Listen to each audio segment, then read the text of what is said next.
Welcome to Sola Scriptura Christian Church, a church located at the heart of Manila, the Philippine capital, that is firmly holding to the Reformed faith, adhering only to what the Scriptures teach, to train and equip members for the fulfillment of the Great Commission.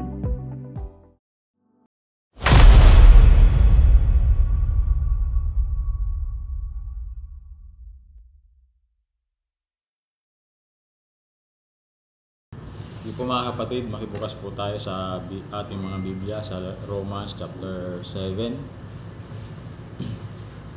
14 hanggang dito po sa 25. Verse 14, sapagkat nalalaman natin na ang utos sa Espiritu, ngunit ako'y sa naman at pinagbibig sa ilalim ng kasalanan. Sapagkat ang ginagawa ko hindi ko nalalaman, sapagkat ang hindi ko ibig ang ginagawa ko, datapot ang ginagawa ko, yan ang ginagawa ko. 16. Ngunit kung ang hindi ko ibig ang siyang ginagawa ko ay sumasang-ayon ako ng makikita sa utusan. 17. Kaya ngayon hindi ako magmagawa ng Diyos, kundi ang kasalanan ko nitira sa akin. 18. Sapagkat nilalaman ko na sa akin sa mga tulit ay sa aking naman, ay hindi tinitirahan ng mga bagay, mabuti. Sapagkat ako na nasa inyo sa akin dapat ang paggawa ng mabuti ay mga. Hindi sapagkat ang mabuti na aking ibig ay hindi ko ginagawa, ngunit ang masama na hindi ko ibig ay sila ko ginagawa. Dapat o ang hindi ko ibig ang siya kong ginagawa ay hindi na ako ang gumagawa nito, kundi ang kasalanan ko nitira sa akin. Itiwal kaya nga nasumpungan ko ang isang utusan na kung ibig kong gumawa mabuti ang masamain na sa akin. Ito sapagkat kami nangangalak sa kautusan ng Diyos ayon sa pagkataong loob. 23, dapat nakikita ko ang ibang utusan ko sa ating mga sangkap na nagpagpakalaman sa pagtusan ng ating pag-isip at dinadala akong liyab sa ilalim ng pagtusan ng kasalanan na nasa ating mga sangkap. 24, habang tao ko sinong nagliligtas sa akin sa katawan nitong kamatayan. 25, napapasalamat ko sa Diyos sa pamamagitan sa Kristo sa Panginoon natin, kaya nga tunay kong pinabigyan ko ang aking pag-iisip sa pagkusan ng Diyos na kapag ang naman ay sa pagkusan ng kasalanan. Maraming salamat po. Ang verse 14 po hanggang dito sa 25, of course, ay pagpapatuloy po ito ng discussion ni Pablo tungkol sa sanctification, yung holiness, yung pamumuhay ng isang Kristiyanong pinawalang sala na. Dahil sa pakikipag-isa kay Kristo. And dito po sa verse 14, sabi ni Pablo, alam nating ang kautusan ay spiritual, ngunit ako'y makalaman at alipin ang kasalanan. Dinidiscuss pa rin po niya yung patungkol doon sa kautusan, yung binanggit po nung nakaraan. Bagaman ito po ay hindi tumutukoy doon particular sa law ni Moises, kundi doon sa mga additional na mga practices ng kautusan, yung mga dinagdag. Sabi ni Pablo, ito ay spiritual, yung kautusan, pero siya ay makasalanan. Pinapakita niya dito yung pakaiba at yung distansya ng spiritual sa pagiging makasalanan, na hindi ito dapat talagang hindi sila kailangan pwede na magsama. Dahil banal nga at mabuti ang kautusan, pero ito ay ang ginagawa nito, nag-expose lamang ito ng sinfulness ng tao. Previously doon sa chapter sa verse 13, sinabi dito ni Pablo na mabuti yung kautusan. Pero itong kabutihan ng kautusan na ito, yung goodness nito, ay lalong nag-expose dito sa utter sinfulness ng tao. Pinatunayan ito na walang kakayahan talaga ang tao. And then, sa pagpapatuloy, sinabi ni Pablo, hindi ko maunawaan ang aking sarili, sa verse 15, sapagkat hindi ko ginagawa ang gusto ko, sa halip ang ginasusuklaman ko ang siya kong ginagawa. Sabi niya, ay ako'y makalaman at alipin ang kasalanan. As a Christian, si Paul po ay nagdi-desire po siya na gumawa ng mabuti, alam natin. Pero bakit ganito yung nangyayari sa kanya? Bakit ganito yung sinasabi po ni Paul? Alam natin na si Pablo ay siya po ay born again. Naborn again na siya, na-encounter niya ang Panginoon. Siya ay mature believer, siya ay apostle ni Christ. Siya po ay supreme, kumbaga tinatawag po siya ng mga theologian na supreme teacher ng law, ng theology. At meron po siyang deeper grasp ng knowledge ng Panginoon, ng pagkakilala sa Panginoon talaga. Pero ang confession po ni Pablo, ang kanyang sinasabi dito ay, I'm still in the flesh, or I am human. Kumbaga nare-recognize po ni Pablo yung kanyang sarili na siya po ay nasa katawang makasalanan pa rin. Sa kabila ng siya po ay na-regenerate na yung kanyang espiritu, pero yung kanyang pinananahanan, yung vessel na yon ay makasalanan. Makasalanan pa rin yung kanyang katawan. Hindi lamang po ito yung emosyon, kundi pati yung kanyang thinking. At nagkakaroon ng battle o ng struggle sa kanyang sariling pagkatao mismo. Taglay-taglay pa rin niya yung lahat ng fallenness ng kanyang pagkatao. Hindi pa rin siya lubusang, kumbaga yung makalaya doon. Hindi naman talaga tayo makakalaya pa talaga doon sapagkat nandito pa tayo sa flesh. Ang totally na tayo makakalaya, tayo mga Kristiyano, kapag tayo namatay na. Wala nang struggle na mangyayari. So, bakit gano'n yung nangyayari sa kanya na siya ay apostle bilang mature na believer sila, pero makikita po natin dito na sinasabi lang niya yung realidad na nangyayari sa isang tao, lalo na sa isang Kristiyano, sa isang mananampalataya na tayo po ay hindi exempted doon sa mga weaknesses natin, doon sa mga struggles ng flesh at sa mga temptation. At sa pag tiningnan din po natin sa verse 17 ay pinaghiwalay po niya yung sarili niya at saka yung kasalanan, no? Dito sa verse 17, ang sabi ni Pablo, kung gayon, hindi na ako ang may kagagawan niyon, kundi ang kasalanang naninirahan sa akin. So, mayroon po siyang, makikita natin dito, na sabi niya yung kanyang sarili, hindi na yon yung may kagagawan. Sabi dito ay, hindi na ako ang may kagagawan niyon, kundi ang kasalanang naninirahan sa akin.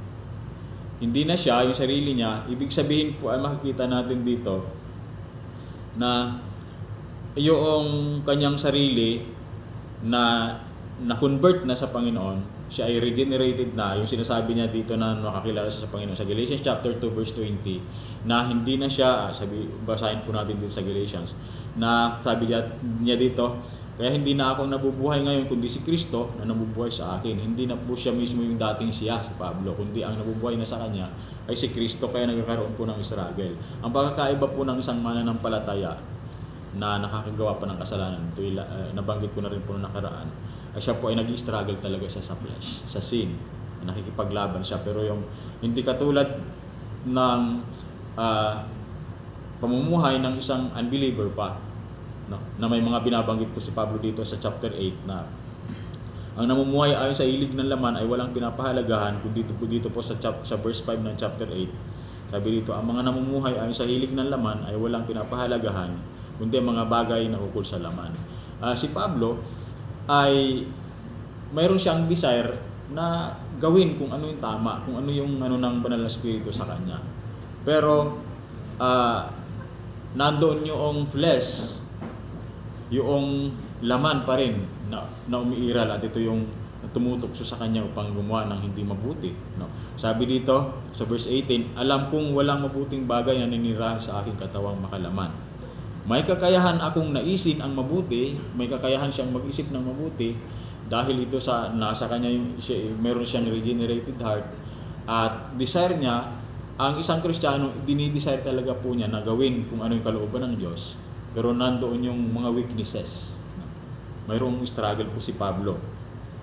Kumbaga, nandoon pa rin yung bad humanity, yung flesh sa buhay po ni Pablo. And as a believer, makikita natin dito na siya ay isang new creation, and with new desire, mayroon siyang longing o aspiration siya na gawin kung ano yung kalooban ng Diyos.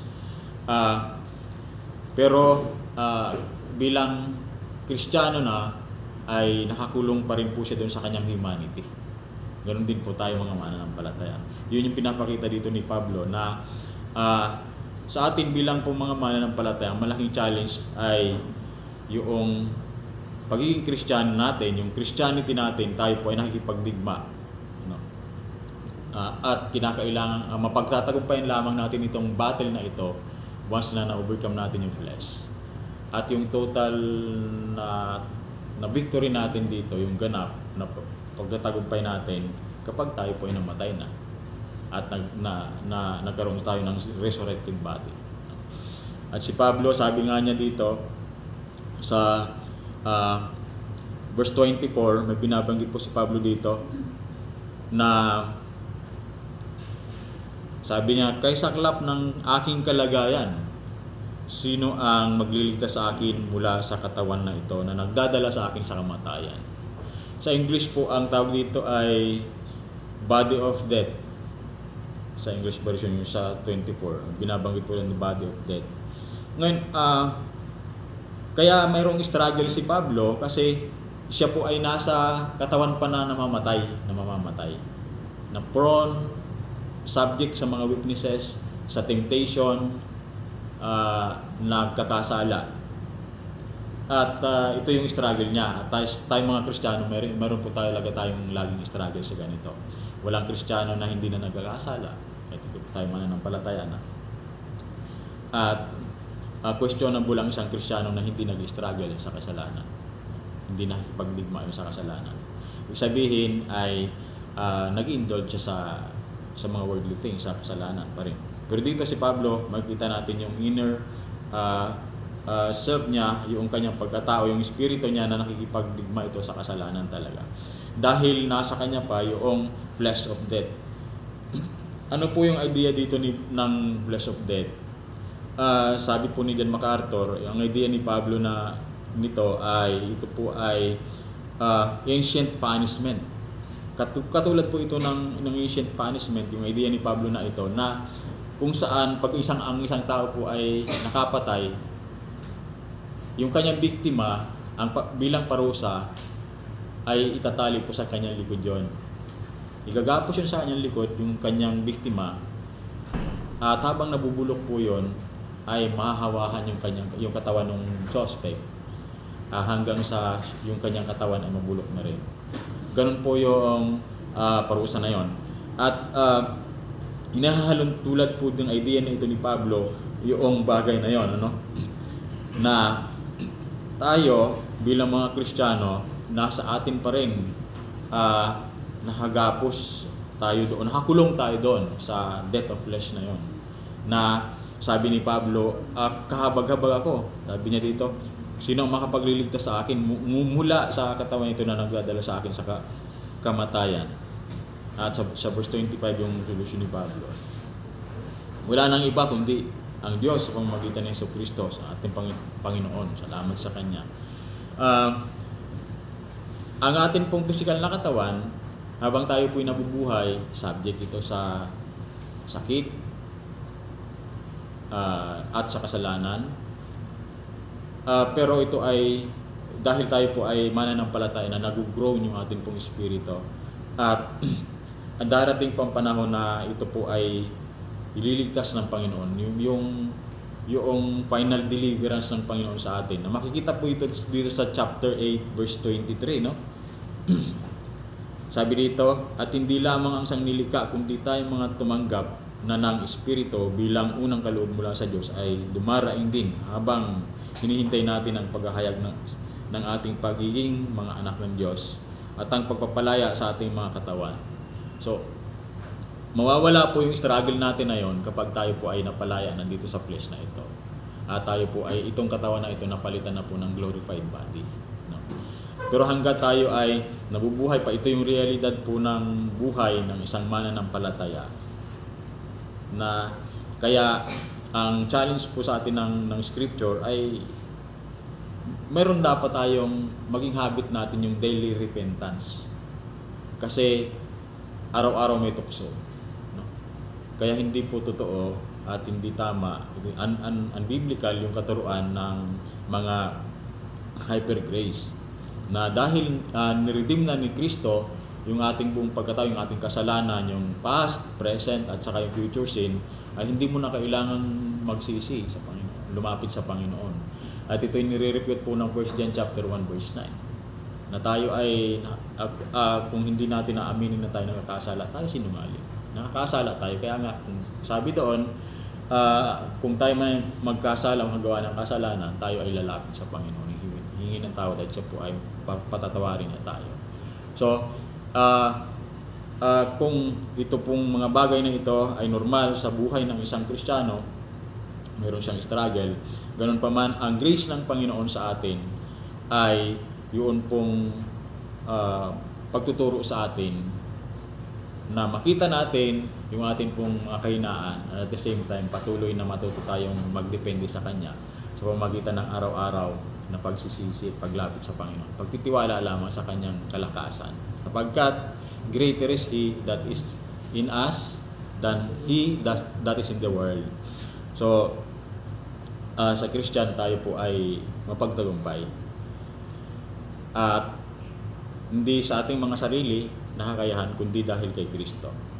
Dahil si Kristo lamang po at walang iba ang siya makapagbibigay ng kaligtasan sa atin, at hindi ang anumang bagay, no, na mga mabubuting gawa. So ayun, yun po yung struggle ni Pablo. Pero dahil siya po ay bago na ang buhay, si Kristo na nananahan sa kanya, mapapagtagumpayan po niya yung flesh na yun, yung death of flesh na yun. Kaya ang isang Kristiyano po ay mapagtagumpay. Yun lang po. Baka po may tanong kayo sa pastor na yun. Tanong.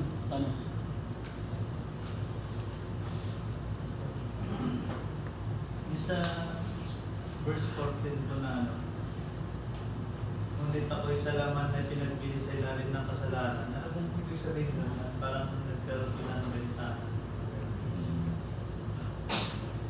14? Verse 14?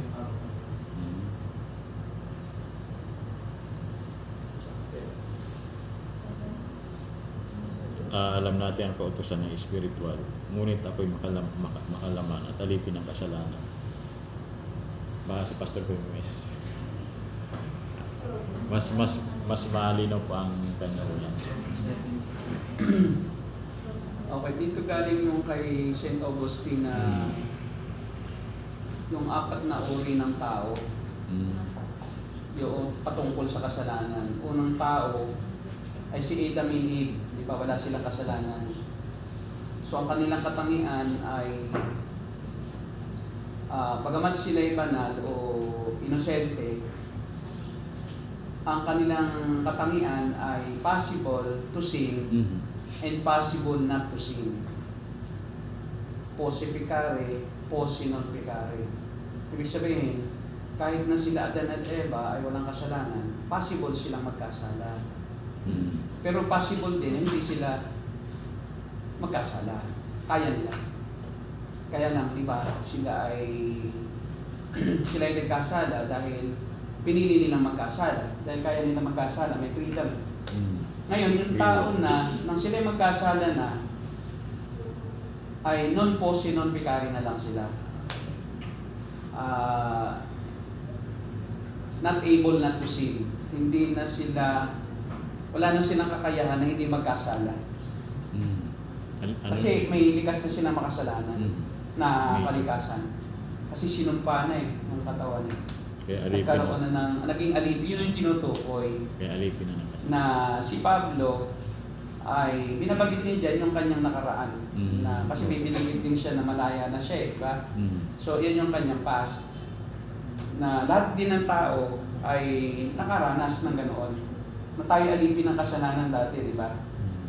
So hindi natin kayang hindi magkasala. So kahit anong gawin natin. Ngayon, nung maging Kristyano na tayo, nagdalawa uli yung ating kakayahan. Bumalik yung original freedom ni Adam and Eve. mayroon na ulit tayong kakayahan na magkasala at mayroon na din tayong kakayahan na hindi magkasala. Kaya may struggle na ngayon. At dahil tayo yun yung sinasabi ni Pablo, na siya man ay nagkakasala pa rin. Kasi walang taong hindi nagkakasala dahil may batas ng kasalanan na sa katawan, nasa laman. So bagamat siya ligtas na, bagamat siya banal na sa paningin ng Diyos, kaya nga ang ating kabanalan, hindi atin. That makes the death of Christ so important. Yung doctrine ng tinatawag natin na substitutionary death, yung atoning death. Dahil hindi kaya ng tao na hindi magkasala, kaya kailangan may representative siya na hindi magkakasala, napapalit sa kanya para siyang parusahan ng Diyos. Ngayon, pag ang isang tao ay na-born again na, gaya ni Paul, bagamat ang kanyang katawan ay alipin ng kasalanan, may batas naman sa kanyang espiritu na may kakayahan na dahil siya transformed na siya, regenerated na siya, may kakayahan na rin siya na hindi magkasala. Pero si Kristo, iba ang kanyang katauhan kasi siya ay impeccable. Si Kristo ay not able to sin, unable to sin. Isa lang ang kanyang katangian, non posse peccare. He is unable to sin. Pero siya yung pinatay para sa mga nagkakasala, para ma-represent tayo, yung kanyang righteousness, yung kanyang katuwiran ay maibigay sa atin. Ang tawag doon, imputed. Hindi sa atin yung ating righteousness eh. Kung hindi si Christ, dahil wala tayong kakayahang maging banal, ang kakayahan lang natin ay magkasala. Kasi ang ating kakayahan is ability to do greater evil and lesser evil. Pero lahat evil. Yun lang ang kakayahan natin. Without Christ, without the Spirit of God, without regeneration, ang ating lang kakayahan ay mamili ng malaki at mas maliit na kasalanan. Pero puro kasalanan. Wala tayong kabutihan sa ating sarili. Kahit po yung goodness natin. Pati yung goodness natin ay kasalanan pa rin. Kasi yung goodness natin ay tainted with sin. Corrupted eh. Gumagawa ka ng mabuti dahil may intensyon ka lang na pansarili. Yun ang ating kabutihan. Para gumaan ang pakiramdam mo, pag gumagawa ka ng mabuti, parang maalwan ka, para gumagaan ang iyong pakiramdam. So, gumagawa tayo ng mabuti for our own experience na mabuti, hindi para sa Diyos eh, para sa atin pa rin. So, wala tayong kabutihan na hindi tainted ng pansariling pagnanais, pansariling kasiyahan. Kaya nga, nung tayo maging Kristiyano na, dalawa na yung sinabi naman ni Paul sa huli, sino magpapalaya sa akin sa katawang ito na nagbubulit sa akin sa kamatayan? Salamat sa Panginoong Jesucristo. Dahil sa Kanya, may kakayahan na rin siya na pigilan ng kanyang sarili. Ngayon, kung siya magkasala, hindi na siya. Nagkakasala yung kanyang katawan. Hindi niya gusto. Kumbaga, hindi niya ginugusto na talaga magkasala, pero may batas ng kasalanan sa katawan niya. Kahit natutulog ka, diba? Nagkakasala ka kahit hindi mo gusto. Kasi yung ating katawan ay fallen nature. Kaya ang tao kailangan talagang may himalang mangyari. Walang tao makakapagpabago sa tao. Walang kapwa-tao na makakapagpabago sa kapwa-tao. Only the Spirit of God can regenerate. Yun ang born again. Kakaiba siya. Kakaya niya na lumaban sa kasalanan. Pero nagkakasalanan pa rin siya pagka talagang yung katawanan niya. Hindi siya, ayaw niyang gawin. Parang si Pablo, ayaw niyang gawin. Pero may batas sa kanyang katawan na lumalaban sa kanyang pagnanais. Kasi nga itong katawan na ito ang nagkakasala na. Hindi na ang isip, hindi na yung kanyang espiritu. May batas dito eh. Kaya nga ang tanging paraan para hindi na tayo magkasala, mamatay na talaga ang katawan. Yun ang lubusang kalaya. Kaya mayroon ding apat na stage or aspect ang salvation. Una, yung salvation from the penalty of sin. Yun yung pag na-born again ka na, hindi ka na parurusahan. Yung penalty ng sin, ligtas ka na ron. Pero buhay ka pa. Kahit na bubuhay ka pa, kahit na ikaw ay nasa mundo pa, ligtas ka na sa parusa. Dahil si Jesus ang namatay para sa iyo. May substitute ka. Ngayon, mayroong isa pang salvation, yung salvation from the power of sin. Yun yung sanctification process. So, nandito pa tayo sa lupa, yan yung tinutukoy ni Paul. Mayroon na siyang kaligtasan na labanan, o mayroon na siyang kakayahan na labanan, yung kapangyarihan ng kasalanan. So, naliligtas siya, ongoing yung struggle. Kumbaga, habang tayo tumatagal sa pananampalataya, nagiging lesser and lesser ang sin. Umuunlad ka sa kabanalan. Kasi lumalago ang kaalaman mo sa salita ng Diyos. So, the more we know about the Word of God, the more we can fight. Kaya kailangan natin ng patuloy na pag-aaral. Kasi may mga kasalanan tayo, minsan, kala natin hindi kasalanan. Kasi hindi natin naaabot pa ng ating estado, ng ating pananampalataya. Less pa yung ating kaalaman. So, habang umuunlad ka sa kaalaman, nalalaman mo kung ano yung mga kasalanan pa na nasa buhay mo pa. Na, uy, ginagawa ko pa pala ito. Akala ko hindi kasalanan. So, kaya ikaw ay palago ng palago sa iyong relasyon sa Panginoon at sa iyong paglaban sa kasalanan. Pabanal ka ng pabanal. Pero hindi ka talaga makakatakas sa kasalanan dahil itong katawan mo, alipin talaga siya. Itong katawan na ito, mayroon siyang batas na nagahari sa iyong laman. Yung pag nagutom ka, kahit na ayaw mong kumain ng bawal na yon, kasi nga gutom ka na, so talagang nanginginig ka, kakain ka ng pagkain na yon, kahit na alam mo na mamamatay ka pag kumain ka ng taba. Yeah. Pero walang ibang pagkain, so kakain ka pa rin. So para maligtas yung katawan mo. Ganon yung alipin siya. Nagugutom siya, nauuhaw siya, may batas sa kanya. May sexual urge siya. Walang tao, walang sexual urge. May struggle din sa pananalaman. May struggle siya sa vices. Kung dati siya nakatikim ng alak, may tendency na siya magpakalulong uli doon. Ilalabanan niya, sigarilyo, dahil siya nakatikim siya noon eh. So bagamat nalalabanan niya yon, pero paminsan-minsan mayroong nagkikrave. Babalik. Yung kanyang panlasa sigarilyo. Nagkikrave siya. Hanggang sa madulas siya na yung kamay niya ay nakahugot ng isang hope. Nadulas. Pero ang maganda roon, nagkakapagsisi siya at umuunlad siya. Natatalikuran niya yan.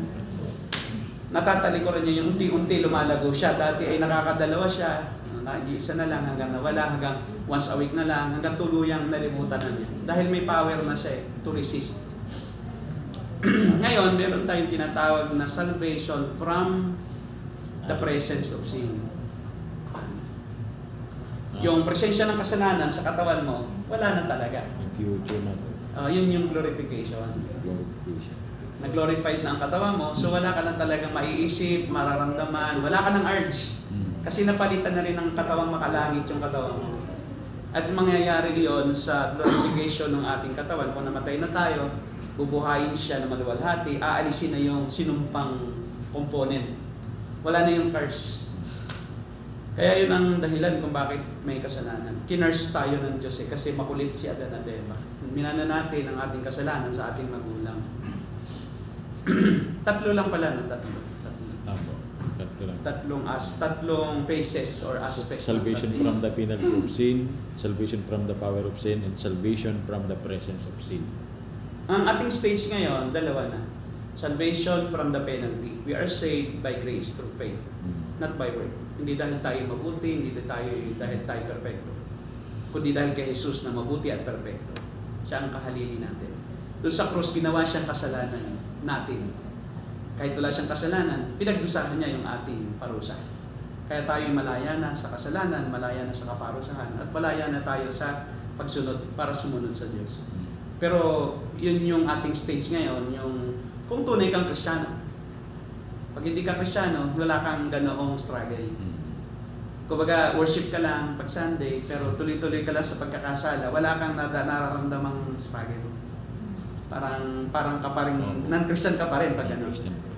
Pero pag tunay kang Christian, mayroon kang struggle. Sa tuwing makakaisip ka ng masama, oops, patawarin mo po ako.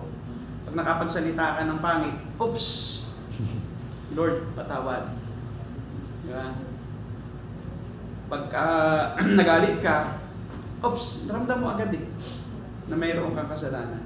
So kailangan mong humingi. Kaya laging humihingi. Continuous kasi yung dalawang uri kasi ang kapaghingi ng kapatawaran. Una, forgiveness unto salvation.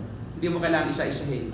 The moment na ikaw ay na-born again, nalalaman mo makasalanan ka, kahit di mo inisa-isa yun sa Diyos, yung lahat ng kasalanan mo, Alam ng Diyos yun. alam ng Diyos, so pinagsisihan mo lahat. Once and for all, pinatawad ka na, past, present, and future sin. Pero, meron tayong tinatawag na ikalawang aspect ng forgiveness. Yun yung forgiveness unto good relationship. Dahil ikaw ay anak na ng Diyos, kahit naman ikaw ay nagkakasala, anak ka pa rin, pero yung relasyon mo sa Diyos ay lumalayo. Dahil patuloy kang umiiwas sa Kanya. Ayaw mong aminin. Parang tatay na pagka may kasalanan ng anak, yung tatay malayo ang kanyang puso sa anak dahil kailangan magsisimuna ng anak. Kasi alam ng tatay na matigas ang puso ng aking anak, ayaw niya magsisi. So, ibig sabihin, may namamagitan na barrier na hadlang yung kasalanan. Pero pag nagsisi na yung anak, kasi hindi naman pwedeng patawarin pag di nagsisisi. Kasi yun ang part ng makasalanan. Kailangan niya magsisi. Kailangan magsisi siya para patawarin siya. Muling babalik yung magandang relasyon. Diba? Kaya pag ikaw patuloy na nagkakasala, kahit Kristyano ka na, hindi ka makapaglingkod sa Panginoon. O nahihiya ka na maglingkod sa Panginoon. Hindi ka makapag-share ng gospel sa mga hindi Kristyano, sa kaibigan mo kasi nagigilty ka. Ako, si-share ako ng gospel, pero ito buhay ko, ganito. Kita mo, mayroon pa rin struggle. Part pa rin iyon nung tinatawag natin na salvation from the power of sin. Yung repentance unto good relationship. Kaya may repentance na once and for all, isa lang. Yung time na ikaw ay na-regenerate, na-realize mo makasalanan ka, hindi ka worthy. Yun ay repentance unto salvation. Full na yon. Wala na yung, hindi ka na paulit-ulit na magkasala para maligtas. Hindi ka na paulit-ulit magsisi para maligtas. Pero kailangan paulit-ulit kang magsisi para malapit ang relasyon mo sa Diyos, sa tuwina. Para ka makapanalangin, ng malapit sa Diyos, ma-discern mo. Nawawala kasi ang ability to discern eh. Pagka yung hindi ka nagsisisi. Nandiyan na yung lahat ng mga problema, mga maling katuruan, hindi mo na ma-discern kasi wala namang pang spiritual na na magandang estado. Wala kang maganda. Kumbaga sa may static, no? Hindi ka makasagap ng signal. Kumbaga sa radyo, pag pinihit mo, kasi wala malayo, may hadlang, hindi makasagap ng magandang signal. Pero pag maganda ang signal, lagi ka nagsisisi, ang linaw. Isang bagyo ang papalapit ng papalipit sa patanungan, habang patanungan ay palayo ng palayo. Brother Tamil, iba na yun ha? Hindi kasama yun. Hindi kasama yun. Seryoso pa rin yun. Kumbaga malinaw ang komunikasyon mo. Pag lagi kang nagsisisi, pag lagi kang tama ang iyong puso sa Diyos. Nararanasan yun ang tunay na Kristyano. Hindi yun pinag-aaralan. Karanasan yan ang isang tunay na born again. Kasi hindi relihiyon ang born again. Relasyon mo sa Diyos. Naranasan mo. Naunawaan mo. Nagiging natural na lang po sa isang Kristyano yung gano'n. Normal. Hindi mo kailangan magbago ng sarili mo, na piliti mo. Diba kasi Ephesians 2, nalilimutan kasi nila ang 10, verse 10. For by grace you have been saved through faith, in this is not of yourself, this is the gift of God that no one should boast.